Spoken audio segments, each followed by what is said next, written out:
शेर, ऊंट, सियार और कौवा, पंचतंत्र की कहानी। किसी वन में मदोदकित नाम का सिंह निवास करता था।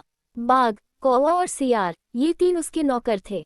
एक दिन उन्होंने एक ऐसे ऊंट को देखा जो अपने गिरोह से भटककर उनकी ओर आ गया था। उसको देखकर सिंह कहने लगा, अरे वाह, ये तो विचित्र जीव है। जाकर पता तो लगाओ कि यह वन्य प्राणी है अथवा कि ग्राम्य प्राणी। ये सुनकर कौवा बोला, स्वामी, यह ऊंट नाम का जीव ग्राम्य प्राणी है और आपका भोजन है। आप इसको मारकर खा जाए। सिंह बोला, मैं अपने यहाँ आने वाले अतिथि को नहीं मारता। कहा गया है कि विश्वस्त और निर्भय होकर अपने घर आए शत्रु को भी नहीं मारना चाहिए। अतः उसको अभयदान देकर यहाँ मेरे पास ले आओ, जिससे मैं उसके यहाँ आने का कारण पूछ सकूं। सिंह की आज्ञा पाकर उसके अनुचर ऊंट के पास गए और उसको आदरपूर्वक सिंह के पास ले लाए। ऊंट ने सिंह को प्रणाम किया और बैठ गया। सिंह ने जब उसके वन में विचरने का कारण पूछा तो उसने अपना परिचय देते हुए बताया कि वह साथियों से बिछुड़कर भटक गया है। सिंह के कहने पर उस दिन से वह कथनिक नाम का ऊंट उनके साथ ही रहने लगा। उसके कुछ दिन बाद मदोदकित सिंह का किसी जंगली हाथी के साथ घमासान युद्ध हुआ।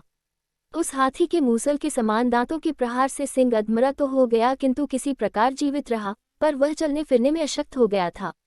उसके अशक्त हो जाने से कौवे आदि उसके नौकर भूखे रहने लगे, क्योंकि सिंह जब शिकार करता था तो उसके नौकरों को उसमें से भोजन मिला करता था। अब सिंह शिकार करने में असमर्थ था। उनकी दुर्दशा देखकर सिंह बोला, किसी ऐसे जीव की खोज करो कि जिसको मैं इस अवस्था में भी मारकर तुम लोगों के भोजन की व्यवस्था कर सकूं। सिंह की आज्ञा पाकर वे चारों प्राणी हर तरफ शिकार की तलाश में घूमने निकले।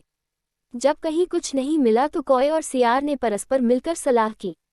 श्रृगाल बोला, मित्र कौवे, इधर उधर भटकने से क्या लाभ, क्यों न इस कथनिक को मारकर उसका ही भोजन किया जाए। सियार सिंह के पास गया और वहां पहुंचकर कहने लगा, स्वामी, हम सबने मिलकर सारा वन छान मारा है, किंतु कहीं कोई ऐसा पशु नहीं मिला कि जिसको हम आपके समीप मारने के लिए ला पाते। अब भूख इतनी सता रही है कि हमारे लिए एक भी पग चलना कठिन हो गया है। आप बीमार हैं, यदि आपकी आज्ञा हो तो आज कथनिक के मांस से ही आपके खाने का प्रबंध किया जाए।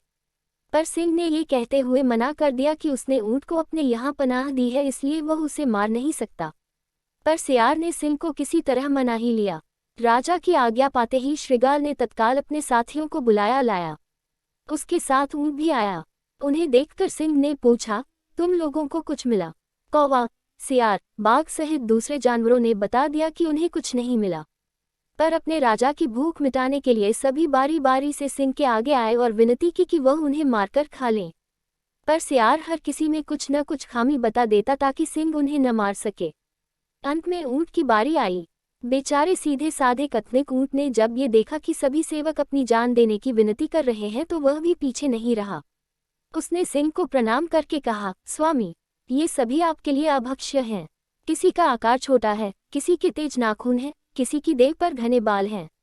आज तो आप मेरे ही शरीर से अपनी जीविका चलाए, जिससे कि मुझे दोनों लोकों की प्राप्ति हो सके। कथनिक का इतना कहना था कि व्याघ्र और सियार उस पर झपट पड़े और देखते ही देखते उसके पेट को चीर कर रख दिया। बस फिर क्या था, भूख से पीड़ित सिंह और व्याघ्र आदि ने तुरंत ही उसको चट कर डाला। सीख, धूर्तों के साथ जब भी रहे पूरी तरह से चौकन्ना रहें और उनकी मीठी बातों में बिल्कुल न आए, और विवेकहीन तथा मूर्ख स्वामी से भी दूर रहने में ही भलाई है।